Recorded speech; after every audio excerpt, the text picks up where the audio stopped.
At the center of our world lies the Middle East, and at its very heart, the ancient land which is Iraq. Two great rivers span its length, the Tigris and Euphrates.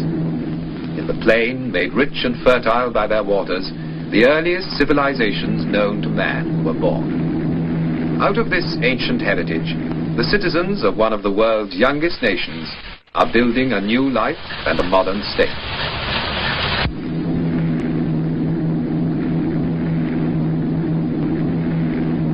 Ageless Iraq is no longer a remote, isolated country.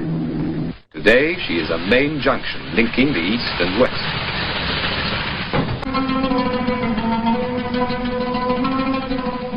For the people of Iraq, the waters of the two great rivers, Tigris and Euphrates, are indeed the waters of life. All through history, this land has drawn its food, its whole existence, from these two waterways. Between the twin rivers, so legend says, was the world's first garden, the Garden of Eden. And here there is still the miracle of the water. With water, man has made the desert green with grain and vegetables, rich with spices and dates for all the world.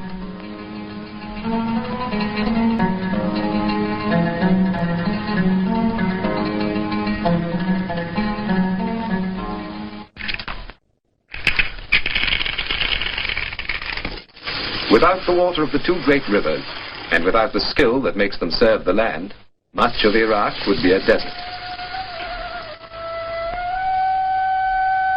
From the cool mountains of the north, where the waters rise, down across the central plains to the burning heat of the Persian Gulf, where the twin rivers join in the Shatt al-Arab. Here lies the great port of Basra, at the crossroads of the world's trade. For generations, seafaring men have made this their port of call, and the fables of Sinbad the Sailor were based on the stories they told. Today, the modern port of Basra is Iraq's waterway to the world. Ships laden with the goods of the new age sail out from the Persian Gulf to the Indian Ocean and the far...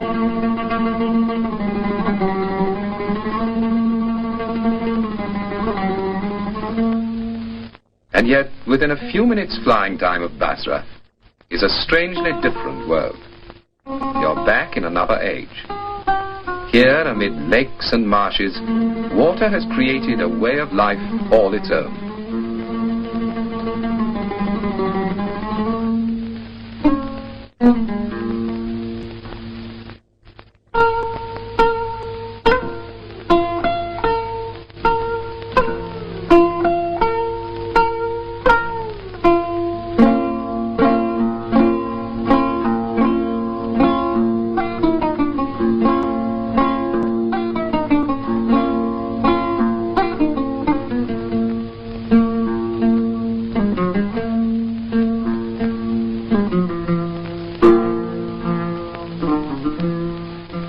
Life well suited to these strange surroundings, and at the same time a living reminder of that remote past when men settled by these waters to found the first great cities known to man. Ur of the Chaldees, these were the first cities of the world. For here in Iraq, men first began to build and to create a settled way of life. Here were the very beginnings of civilization. The splendor of Babylon is gone, and with it the glories of Assyria. But when you look at the ancient walls of Babylon, with their wonderful animals carved in brick, which in a miraculous way have survived the centuries, you begin to understand the magnificence of Iraq's heritage. For to this place came a long line of conquerors: Persians, Parthians, Sasanians, the Greeks of Alexander the Great, and then the Arabs, marching to the inspiration of a voice heard in Mecca.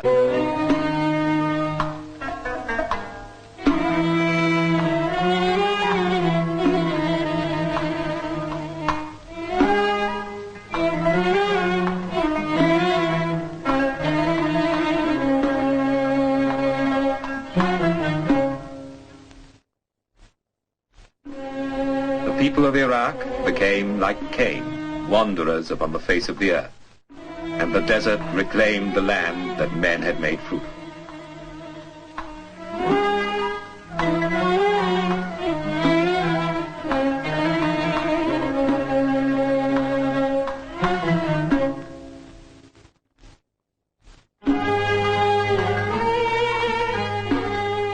But in the dark ages that followed, the people of Iraq survived, sustained by the bond of a common religion, their faith in Islam.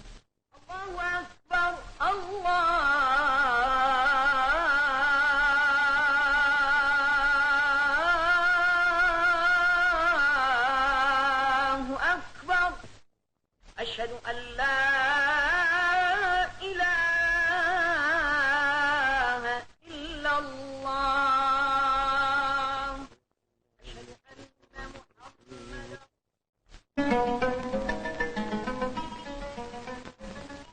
Ageless Iraq, a new country, but one that hasn't forgotten the glories of its history. A country that is now emerging from the shadows of its past to a future bright with promise, ready to inherit its true place at the center of the Middle East.